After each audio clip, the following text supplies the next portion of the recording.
주님 안에서 여러분들 뵙게 돼서 반갑습니다. 안녕하십니까.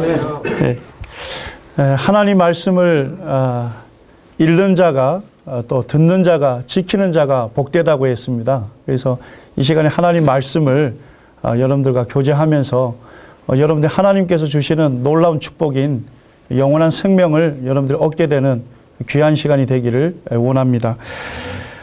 제가 알고 있는 분이 연세가 많으신 아주머니신데 호주에 있는 언니를 이렇게 만나러 간 적이 있습니다. 호주까지 가려면 굉장히 먼 시간이지 않습니까? 이제 비행기를 타고 가는데 식사 때가 된 거예요. 근데 이제 식사를 하게 되면 이제 승무원들이 와서 어떤 음식을 먹을 것이냐를 이제 선택해야 합니다. 근데 이 아주머니 생각에는 이제 해외여행이 처음이고 비행기를 처음 탔어요. 그래서 비행기 값도 비싼데 비행기에서 먹는 음식은 얼마나 비싸겠느냐. 이래가지고 너무 비쌀까봐 먹지 않고 저가 지금 밥 생각이 없다고 그냥 보낸 겁니다. 그렇게 해서 여러 끼를 이제 굶고 호주에 이렇게 도착을 한 거예요.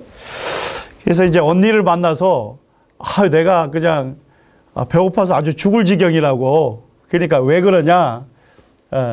그래서 이렇게 사정 얘기를 했습니다. 그랬더니까 언니가 하는 말이 이 바보 같은 사람아.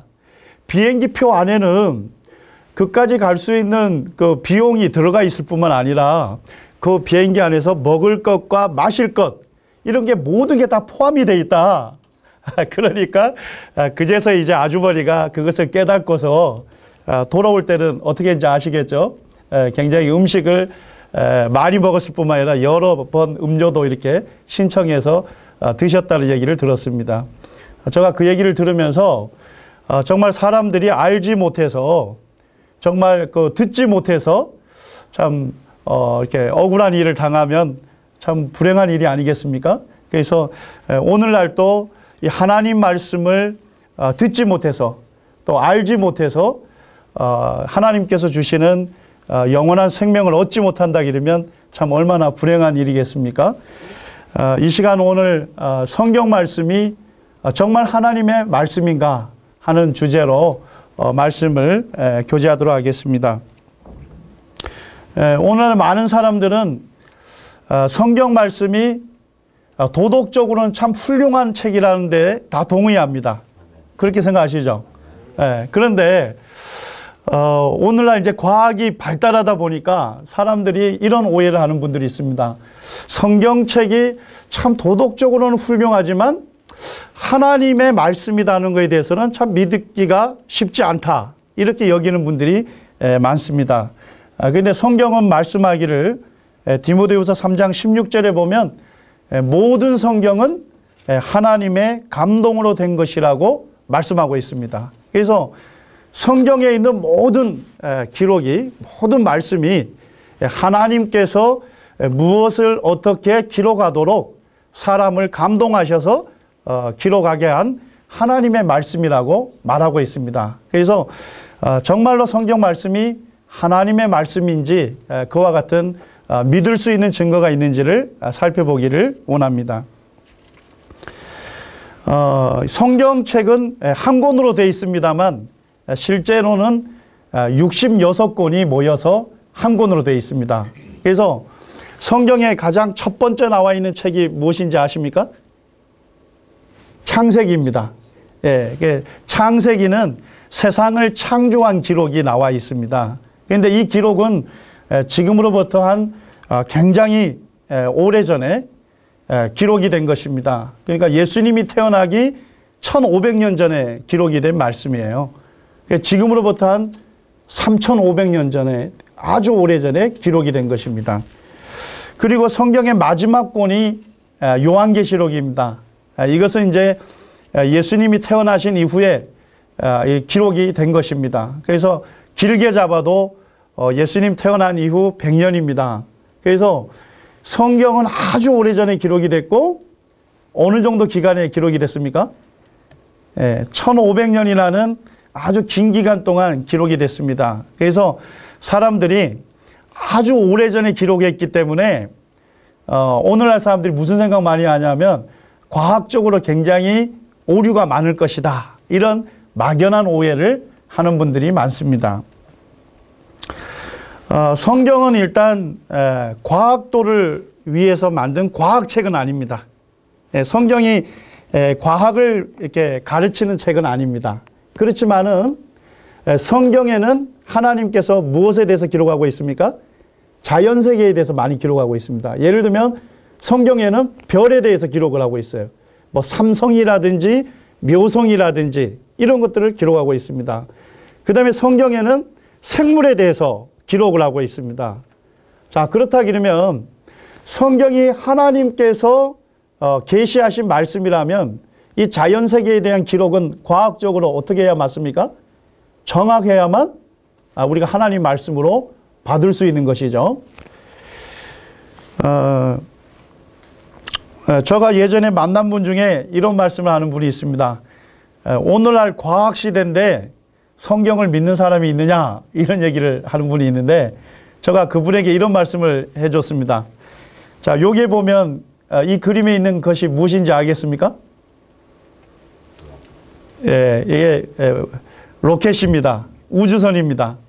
예. 그런데 이 우주선을 만드는 미국의 기관이 있는데 아시죠? 나사라는 기관이 있습니다. 미국 그 항공우주국입니다. 이곳에서 근무했던 그 김영길 총장이라는 분이 계십니다. 이분 얘기를 들어보니까 세계적으로 권위 있는 과학자들이 모여있는 이곳도 화요일마다 과학자들이 모여서 성경을 공부하고 그 다음에 자기들이 진행되는 연구들에 대해서 창조주 하나님께 도움을 구하는 기도의 시간을 일정하게 갖는다는 얘기를 들었습니다. 그러면서 제가 생각한 것은 모든 과학자가 다 하나님을 믿는 것은 아니지만 세계적으로 권위 있는 과학자도 성경을 하나님 말씀으로 믿고서 이 주님을 믿는 데 있어서 어려움이 없구나 하는 생각을 제가 갖게 됐습니다. 어떤 분들은 하나님은 볼 수 없기 때문에 믿을 수 없다는 분도 계십니다. 자, 그런데 잘 한번 생각해 보시죠. 눈으로 보이지 않는 것은 존재하지 않는다는 생각이 어때? 맞는 생각 같습니까? 자, 여기에 보시면 우리 요게 이 홀 안에 공기가 있습니까? 없습니까? 공기가 있습니다. 자, 근데 공기를 눈으로 볼 수 있습니까? 없습니까? 볼 수는 없어요. 그렇지만은 공기가 있다는 것을 우리가 믿고 있습니다. 자, 어떻게 믿을 수 있죠? 공기가 없으면 어떻게 되겠습니까? 이곳에서 숨을 쉬고 있는 사람이 한 사람도 존재할 수 없는 거예요. 내가 지금 숨을 쉬고 있다는 것 자체가 눈에 보이지 않지만 공기가 존재한다는 것을 어떻게 할 수 있습니까? 믿을 수가 있는 것입니다. 자, 예를 들면 전파를 눈으로 볼 수 있습니까? 없습니까? 전파 볼 수 없어요. 그렇지만은 전파가 있다는 걸 뭘 통해서 알 수 있습니까? 라디오나 텔레비전을 수신하게 되면 전파가 존재한다는 것을 알 수가 있는 것입니다. 자, 이 비커 안에 물이 있습니다. 자, 물은 눈으로 볼 수 있습니까? 없습니까? 볼 수 있습니다. 그런데 물은 뭐로 되어 있습니까? H2O로 되어 있습니다. 수소 2분자하고 산소 1분자가 딱 결합을 하게 되면 어떻게 돼요? 물이 되는 거예요. 자, 근데 수소와 산소는 가스로 되어 있는데 우리 눈으로 볼 수 있습니까? 없습니까? 볼 수 없어요. 그렇지만은 우리가 수소 2분자하고 산소 1분자 이 가스가 만나면 눈으로 볼 수 있는 물이 된다는 것을 알고 있습니다. 그래서 사람들이 눈으로 보이는 것만이 존재한다고 생각하는데 이게 합리적인 생각이 아니다는 거예요. 눈으로 보이지 않지만 존재하는 것이 굉장히 많은 것입니다. 이곳이 어느 곳인지 아시죠? 재판하는 곳인데, 자, 판결을 하는 판사가 어떤 사람이 죄를 지었다고 판정을 했습니다. 재판을 했습니다. 자, 그런데 이 판사가 실제 이 사람이 죄를 짓는 것을 목격을 했습니까? 안 했습니까? 보지 않았습니다. 그런데 어떻게 그것을 저질렀다고 결정할 수 있습니까? 그건 증거가 있기 때문에 그랬습니다. 보지 않았지만 그 사람이 그 일을 했다는 분명한 증거가 있기 때문에 결정을 할 수가 있는 것입니다. 마찬가지로 하나님은 눈으로 볼 수가 없습니다. 왜냐하니까 하나님은 영이시기 때문에 우리가 눈으로 볼 수는 없습니다. 그렇지만 하나님께서 계시다는 수많은 증거들을 우리에게 주시고 하나님을 알 수 있도록 해주신 겁니다. 성경 말씀에도 보면 모든 사람에게 믿을 만한 증거를 주셨다고 하나님께서 말씀하고 있습니다. 그래서 하나님께서는 하나님을 믿을 만한 증거들을 우리에게 보여주시고 그 증거를 통해서 하나님께서 계시다는 것을 알고 믿을 수 있도록 해주신 겁니다. 자, 우리 하늘에 있는 별들을 눈으로 몇 개 정도 볼 수 있을까요? 어떤 분들은 한 4,000개 정도 볼 수 있답니다. 그리고 북반구, 남반구를 다 다녀보면 6,000개까지도 볼 수 있대요. 우리 눈으로 볼 수 있는 개수입니다. 그런데 성경 창세기 말씀에는 보게 되니까 이게 3,500년 전에 기록이 된 말씀인데요. 하늘의 별이 바닷가에 뭐처럼 많다고 되어 있습니까? 모래처럼 많다고 얘기를 하고 있습니다. 그런데 지금은 이제 천체만원경이 있어가지고 우주에 있는 별을 자세하게 관찰할 수 있습니다. 전파만원경이 있어가지고 이 천체만원경으로 관측은 할 수 없지만 전파만 수신해서 별의 위치를 알 수가 있습니다. 지금은 이제 우주에다 뭘 쏘았습니까? 이 만원경을 쏘아놨습니다. 그래서 제가 저번에 학생들을 데리고 천문대를 갔는데 그날 별을 못 봤습니다. 왜 그랬을까요? 그때 구름이 끼고 날씨가 안 좋았습니다.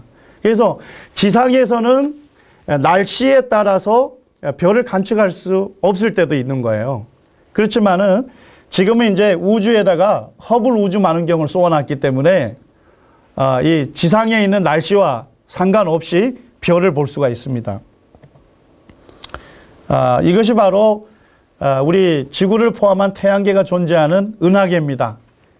자, 지구가 이 은하계 중심에서 한 3분의 2 지점에 위치하는데요. 자, 여기에 있는 이 은하계의 별을 그 허블 우주 만원경으로 보면 별이 어느 정도 있을까요?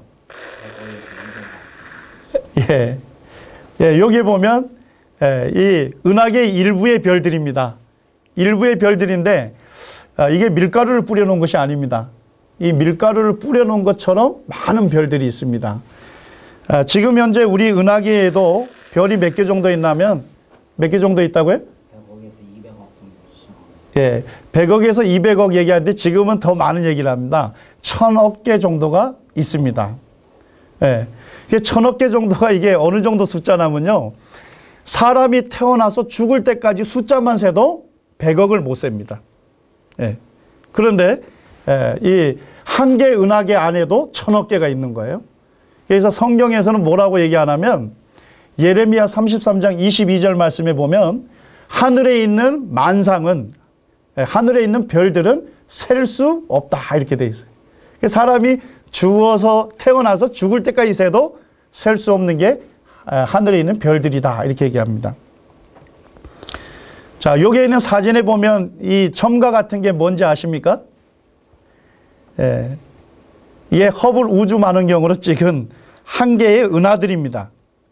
자, 이게 먼지같이 보이는 이 은하계 안에도 몇 개의 별이 있을까요? 1,000억 개의 별이 있겠죠. 맞습니까? 자, 이런 은하가 몇 개 정도 있다고 지금 천문학자들이 추산하는지 아십니까? 이런 은하계가 1,000억 개가 있답니다. 자, 그러면 우주에 있는 별은 몇 개 정도 있습니까? 1,000억 개 곱하기 1,000억 개겠죠? 그걸 우리가 숫자로 표현하면 10의 22승계랍니다. 그러니까 1 다음에 0이 몇 개가 붙어요? 22개나 붙는 거예요. 숫자 중에 가장 큰 숫자가 어떤 숫자인지 아십니까? 가장 큰 숫자가 우리가 알고 있는 조가 있죠. 조보다 더 큰 게 경입니다. 경보다 더 큰 게 해입니다. 그래서 해라는 숫자는 천문학적인 숫자예요. 가장 큰 숫자입니다. 그런데 10의 22승계라는 거는 100해라는 숫자에 해당이 됩니다. 그래서 엄청난 별들이 있다 하는 걸 알 수 있습니다. 자, 그런데 과학사를 보게 되면요. 이게 이제 우리 은하계에서 가장 가까이 있는 은하입니다. 안드로메다라는 은하인데요. 과학자들이 우리 은하계 말고도 또 하나 은하계가 있다는 놀라운 사실을 알게 된 게 언제냐면요. 1925년입니다. 아주 유명한 천문학자인 허블이라는 과학자가 우리 은하계 말고도 우주에는 또 하나의 은하계가 더 존재한다. 이렇게 알게 된 거예요. 불과 한 80년 전에 과학자들이 알았는데요. 우리 은하계 말고도 또 하나의 은하계가 있구나. 이랬는데 지금은 어떻습니까? 지금은 그 은하 정도가 아니라 그와 같은 은하계가 1000억 개나 있다. 많다는 것을 알고 있습니다. 작년이 2009년이 세계 천문의 해였습니다. 아마 신문을 좀 보신 분들은 별에 대한 기사들이 많이 실렸어요. 우리나라에도 세계 천문의 해 한국조직위원회라는 위원회가 있습니다. 근데 그분들이 발표한 글을 제가 좀 옮겨봤습니다. 그분들이 뭐라고 발표를 했냐면요. 흔히 별의 수는 모래알 수만큼이나 많다라고 한다. 실제로 지구상의 모래알 수를 세어보면 놀랍게도 약 10의 22승계이다.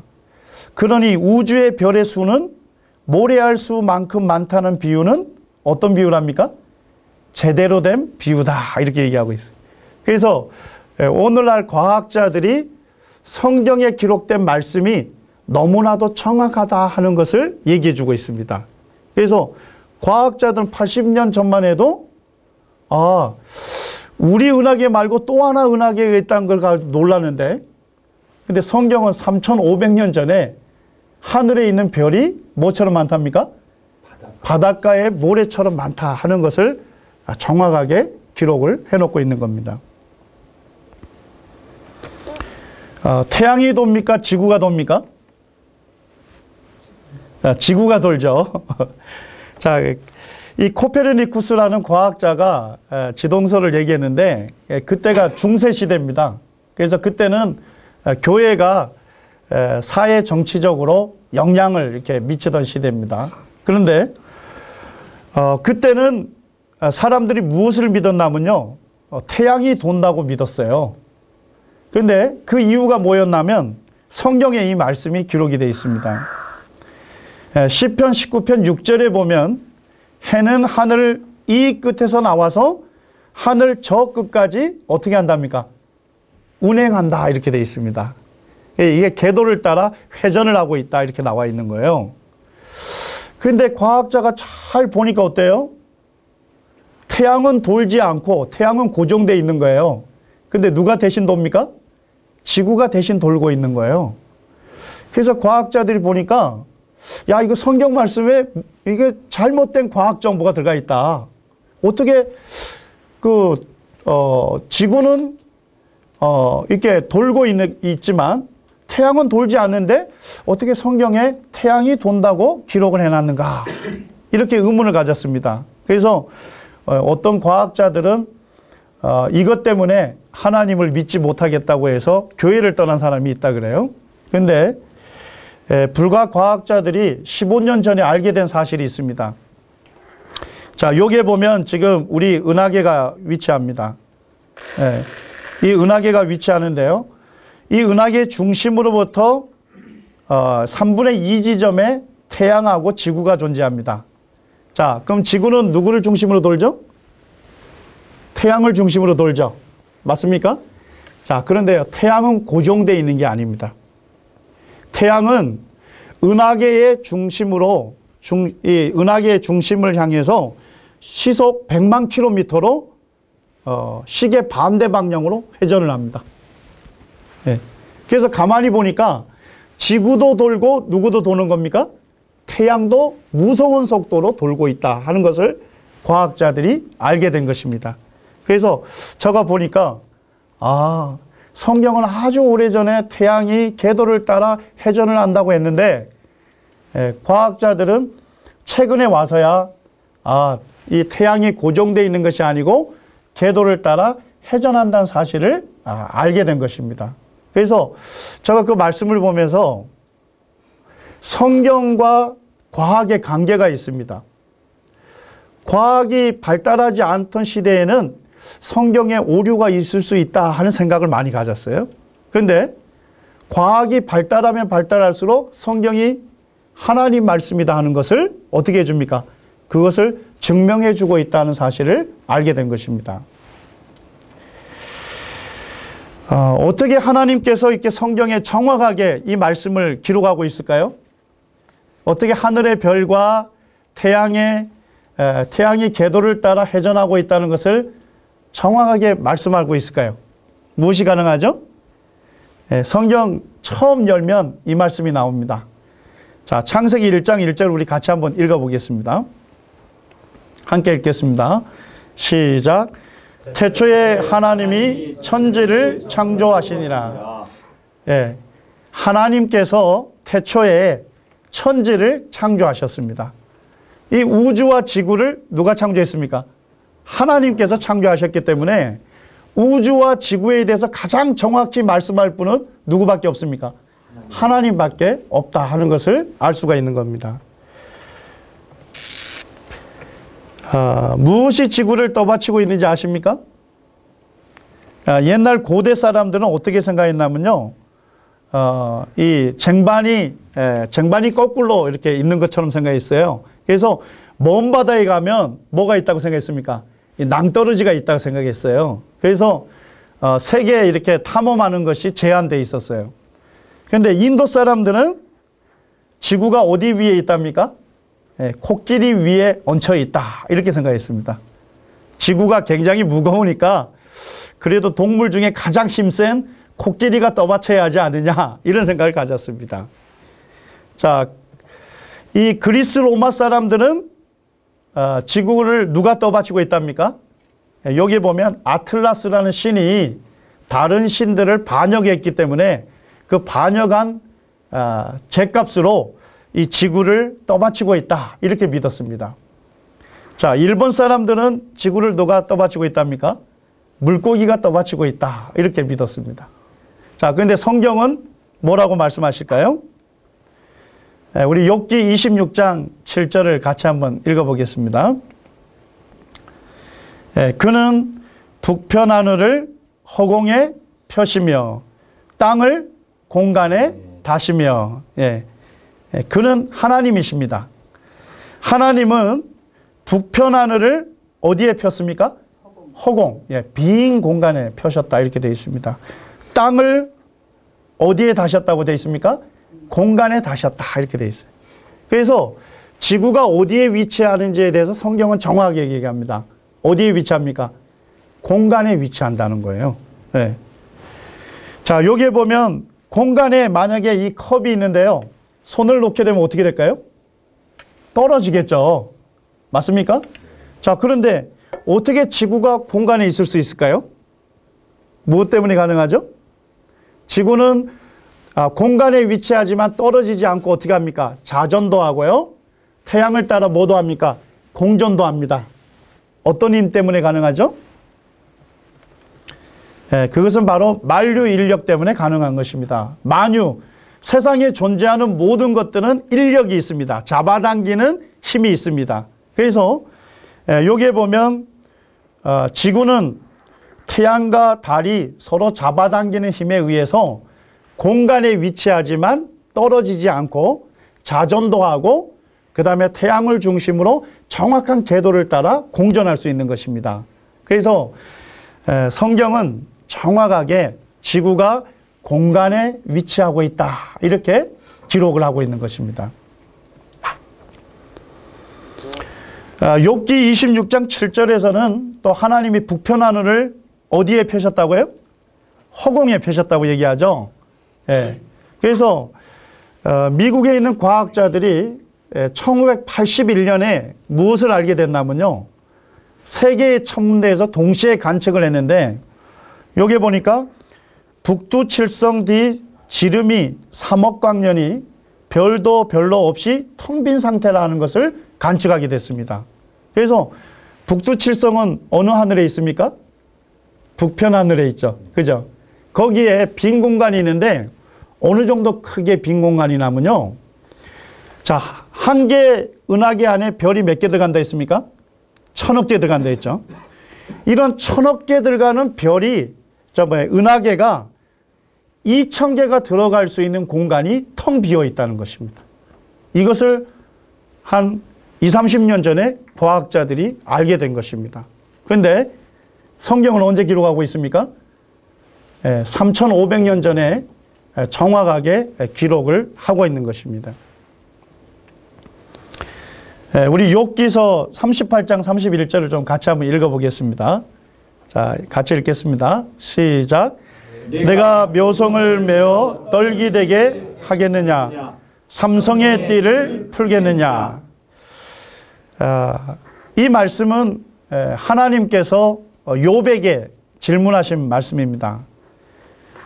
너가 묘성을 메어 떨기되게 하겠느냐? 이 떨기라는 건 뭐냐면요, 별들이 중심에 있는 중력에 의해서 많은 별들이 묶여서 함께 돌아가는 별을 우리가 떨기별 또는 별떨기라고 합니다.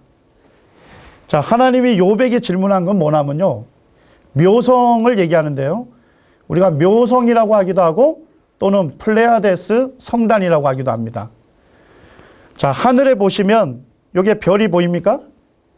묘성은 한 6개 내지 7개가 보입니다. 여기 하나, 둘, 셋, 넷, 다섯, 여섯 이렇게 보입니다. 그래서 묘성을 볼 때는, 우리 눈으로 볼 때는요, 한 6개 내지 7개가 이렇게 떨어져 있는 별처럼 보여요. 그런데 하나님이 뭐라고 하냐면요, 이 묘성들이 함께 움직이는 떨기별인지를 네가 아느냐 이렇게 물으신 거예요. 자, 지금 우리 육안으로는 서로 독립된 별처럼 보입니다만 실제로 우주 만원경으로 보면 어떻게 되어 있을까요? 여기 보니까 엄청나게 많은 별들이 있습니다. 500개의 별들이요, 이것들이 중심에 있는 중력에 의해서 한 개로 묶여서 돕니다. 이거를 우리가 별떨기라고 하고요, 좀 더 과학적으로 표현하면 개방성단이라고 합니다. 그래서 하나님이 뭐라고 물으신 거냐면, 너가 눈으로 볼 때는 6개 내지 7개 떨어져 있는 별인데, 별처럼 보이지만 그게 실제로 떨기별로 많은 별들이 모여서 묶여서 도는 떨기별인지를 네가 알 수 있느냐 이렇게 물으신 겁니다. 자, 욥은 알 수 있었을까요? 없었을까요? 욥은 알 수 없어요. 눈으로 볼 수 있는 거는 떨어져 있는 별이에요. 그렇지만 하나님은 아시는 것이죠. 그래서 베리 세터필드라는 천문학자가 이런 얘기를 기록을 했습니다.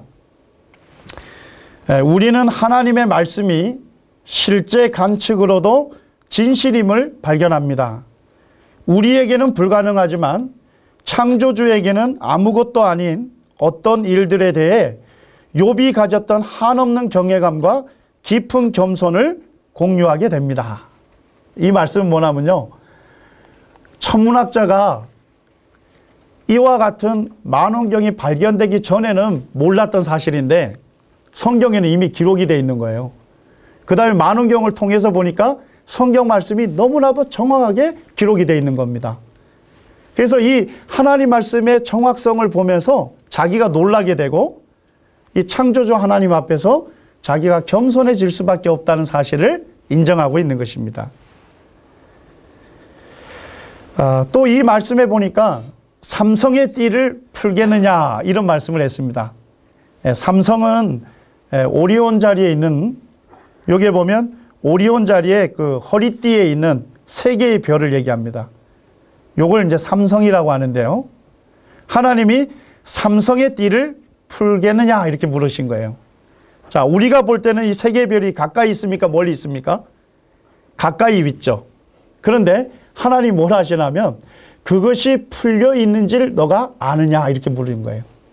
우리가 볼 때는 가까이 있습니다만 우주에서 보면 3개의 별이 아니고 4개입니다. 하나, 둘, 셋, 4개입니다.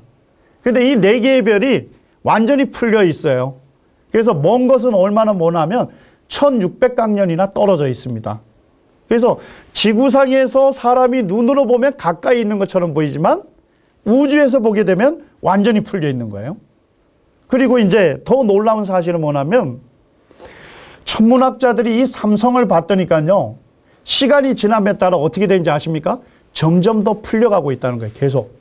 왜냐니까 이 별들을 묶고 있는 중력이 불안정하고 약해져서 계속 풀려가고 있는 거예요.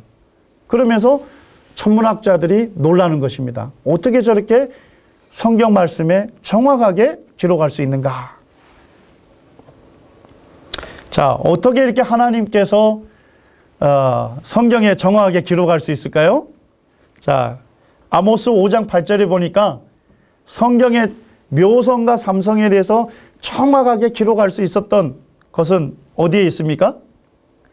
자, 삼성과 묘성을 누가 만드셨다고요? 하나님 만드신 거예요. 네. 하나님께서 삼성과 묘성을 창조하신, 만드신 분이기 때문에 삼성과 묘성에 대해서 사람이 알 수 없는 지식에 대해서 성경을 통해서 정확하게 기록할 수 있었던 것입니다. 여기에 있는 이분이 마테 마우리라는 박사님이십니다. 이분이 이제 미국 해양학의 아버지라고 불러요. 자, 이분이 뭐에 대해서는 잘 알까요? 바다에 대해서는 권위자입니다. 그런데 이분이 하나님을 믿는 사람입니다. 그런데 어느 날 이분이 병에 걸려서 병원에 입원하게 됐어요. 그래서 병실에서 이제 자기 아들에게 매일같이 성경을 읽어달라 했습니다. 그런데 그날 이제 아들이 시편 8편 말씀을 읽어줬습니다. 그런데 그 시편 8편 말씀을 읽다가 이 마테 마우리 박사님이 깜짝 놀랐어요. 왜냐니까 거기에 무슨 단어가 나오냐면요. 공중의 새와 바다의 어족과 해로에 다니는 것이니라. 자, 바다를 잘 아는 사람이 깜짝 놀랐던 거는 해로라는 단어가 나오는 거예요. 해로라는 건 뭐냐면 말 그대로 바닷물이 이동하는 길이란 거예요. 그래서 그때까지는 해로를 사람들이 알지 못했어요. 그래서 이분이 뭐라고 생각했냐면요. 내가 해양에 대해서는 잘 알고 있다고 자부하는데 해로라는 것이 있다는 것은 처음 들어보았다는 거예요. 그래서 그렇지만은 하나님 말씀인 성경에서 해로가 있다고 하니까 내가 병이 나오면 해로가 있는지를 조사해 봐야 되겠다. 이 마음을 품었습니다. 그리고 이제 이분이 병이 나은 다음에 실제로 해로가 있는지를 이제 연구해 보게 된 겁니다. 그러다가 이분이 알게 된 것은 바닷물이 이동하는 통로인 해로가 있다는 사실을 최초로 이분이 발견하게 되고 그것을 최초로 해양 지도를 작성하게 된 동기가 된 것입니다. 여러분들에게 한번 묻겠습니다. 자, 이 마테 마우리 박사님이 해로를 알았습니까? 몰랐습니까? 몰랐습니다. 처음에. 그런데 어떻게 이분이 해로를 발견하게 됐습니까? 네, 성경 말씀에 기록되어 있는 하나님께서 기록하셨다면 그것은 분명히 존재할 것이라는 사실을 이분이 믿고서 실제로 연구해 보니까 해로가 있다는 사실을 알게 되고 이분이 그것을 최초로 해양지도를 작성하게 된 것입니다. 하나님은 우주와 지구를 창조하셨을 뿐만 아니라 이 바다 속도 창조하시고 바다 속에 있는 물들이 이렇게 썩지 않도록 해로를 따라 이동할 수 있도록 하나님께서 창조하신 분이 바로 하나님이십니다. 실제 이제 미국에 가면 버지니아주에 이분의 그 묘비가 있는데요. 그 묘비에 이렇게 기록하고 있습니다. 해양학의 아버지 마테 마우리는 시편 8편 8절을 읽고 해로가 있음을 깨달아 최초의 해양 지도를 만들었다고 묘비에 기록하고 있습니다. 디모데후서 3장 16절에 우리 같이 한번 읽겠습니다. 시작. 모든 성경은 하나님의 감동으로 된 것으로 교훈과 책망과 바르게 함과 의로 교육하기에 유익하니. 예, 여기까지 읽겠습니다. 모든 성경은 하나님의 감동으로 기록이 되었다고 성경이 말씀하고 있습니다. 성경의 일부가 그렇게 된 게 아니고요. 모든 성경입니다. 성경 전체가 바로 하나님의 감동으로 기록이 된 것입니다. 사람이 기록했습니다만 하나님께서 사람에게 무엇을 어떻게 기록해야 할지에 대해서 정확하게 말씀해 주셨고, 그와 같은 계시의 말씀을 받아서 기록한 것이 성경입니다.